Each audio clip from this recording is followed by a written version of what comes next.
சினிமாவுல ஹீரோவா நடிக்கிறதுக்காக கோடம்பாக்கத்துல வந்துருங்கிற பலருக்கு வெளிப்படையா இல்லாட்டாலும் அடி மனசுல ஒரு லட்சியம் இருக்கவே செய்யும். பணம் புகழ் சம்பாதிக்கிறத விட தெகட்ட தினம் தினம் ஒரு பெண்களை அனுபவிக்கலாம் அப்படின்றதே அந்த லட்சியம். சினிமாவுல ஜெயிச்சதுக்கு பிறகு இந்த லட்சியத்தை அடையிறவங்க ஒரு பக்கம் இருந்தாலும் இன்னொரு பக்கம் ஃபர்ஸ்ட் படத்துல நடிக்கும் போது இந்த லட்சியத்துக்காக நாக்க தொங்க போட்டுட்டு தெரியிற ஆட்களும் இருக்கதான் செய்யறாங்க. வளர்ந்து வர நடிகரான அபி சரவணன் அப்படின்ற நடிகர் இந்த ரகம் தான். இசையமைப்பாளர் எஸ் குமரன் இயக்கிய கேரள நாட்டிலம் பெண்களுடனே அப்படின்ற படம் தான் இவருக்கு ஃபர்ஸ்ட் படம். அந்த படத்துல நடிக்கும் போதே அந்த படத்துல நாயகிகள்ல ஒருத்தரான காயத்ரி மேல மோகம் வச்சு தெரிஞ்சிட்டு இருந்தாரு. அது மட்டும் இல்லாம ஷூட்டிங் நடக்கும் போதே காயத்ரியோட மறைவிடங்கள்ல ஒதுங்கி இயக்குனர் கிட்ட நல்லா வாங்கி கட்டிக்கிட்ட சம்பவம் எல்லாம் நடந்துச்சு. இவரை நம்பி தன்னோட சினிமா வாழ்க்கையே இழந்தாங்க நடிகை காயத்ரி.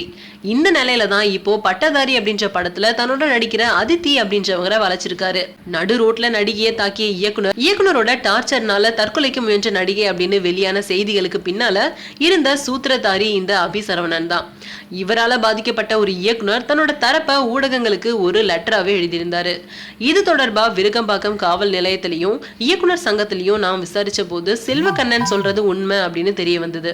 கேரள நாட்டிலம் பெண்களுடனே படத்துல நடிச்ச போது நடிகை காயத்ரியோட வாழ்க்கையில விளையாடிய அபி சரவணனுடைய அடுத்த திருவிளையாடல் இது அப்படின்றதும் அவரே நடிகை அதித்தியை ஆட்டி வைக்கிறாரு அப்படின்றதும் வெட்ட வெளிச்சமாயிருக்கு.